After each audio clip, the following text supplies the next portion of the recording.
Hiya, welcome to the Conscious Food Code channel. Today we are doing a simple yet gorgeous recipe.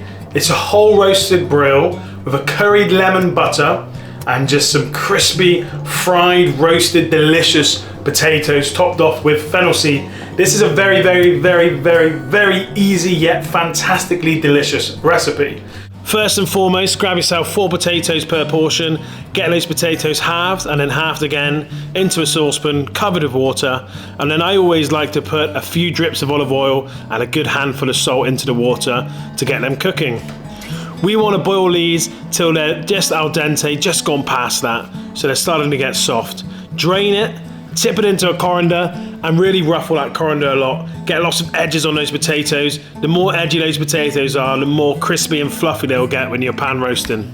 Now we're going to grab a frying pan, pop it straight onto the heat, a few good lugs of olive oil in there, get that pan nice and hot, so when we put our potatoes in there, they are going to be sizzling away, starting to develop colour and crunch straight away. And when those potatoes are cooking, now I grab a good pinch of fennel seed, a pinch of Cornish sea salt and a few turns of cracked black pepper just to add lots of flavour, and the fennel seeds give it a really lovely aromatic smell.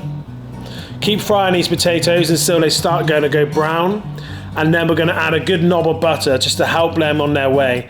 The butter will get all that fat out there and colour the potatoes and make them completely delicious and moorish. Whilst the potatoes are frying in the pan, now it's time to get the brill ready. Brill is an incredible fish. You find it in abundance in the UK waters. One of our favourites here at the Conscious Food Company, and we sell loads of it at the Conscious Fish Shop as well. What I do is make 4 to 5 score marks across the brill. Just running my knife from the top to the bottom and put in just a slight indent in there, which will allow the flavours to rub into it. So once we're frying these potatoes, get a lovely brown colour on them. You've got your butter in there, we've got all this flavour, and then just going to tip them out onto a foiled baking tray and then pop them into a preheated oven at 200 degrees Celsius. We can leave these in there until the fish is cooked. So I'm going to put this in there for around 20 minutes because then we're going to start cooking our brill. Now it's time to make the curried lemon butter. What we need for this is the 50 grams of butter into a pan with our spices, the paprika, the garam masala and the turmeric, and the zest of 1 whole lemon. Stick that all into the pan and then we just melt it down together. Make sure you're controlling the heat, keep moving the pan, don't burn that butter. You just want to get a nice flavour to it so it all combines. Once the butter and the spices have combined and melted, you're then going to pop your brill onto a foiled or lined baking tray, and then we're going to tip out all those lovely flavours within the butter onto the brill. And where we've made our score marks, you can then just start to rub your fish and get all that lovely flavour incorporated within the flesh of the fish. Then I'm going to zest 1 more lemon and pop that brill straight into the oven. Now cooking wise, if the brill is between 700 grams to 1 kilo, that's just going to take 15 minutes at 200 degrees Celsius in a fan oven.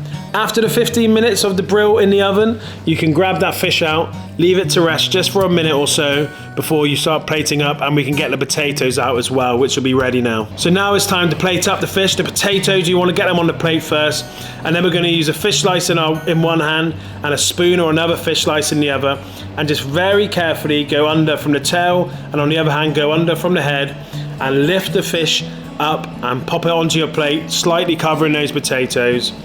And then all the lovely buttery juices left in the tray, just tip back over that fish, and oh my, it is amazing. I really hope you've enjoyed this recipe. It's so important to get confidence when cooking whole fish because not enough people do it, and it is such a spectacular way to enjoy the abundant or beautiful fish we have here in the English coast. Hope you've enjoyed this recipe, and let me know how you get on in the comments, and please do subscribe.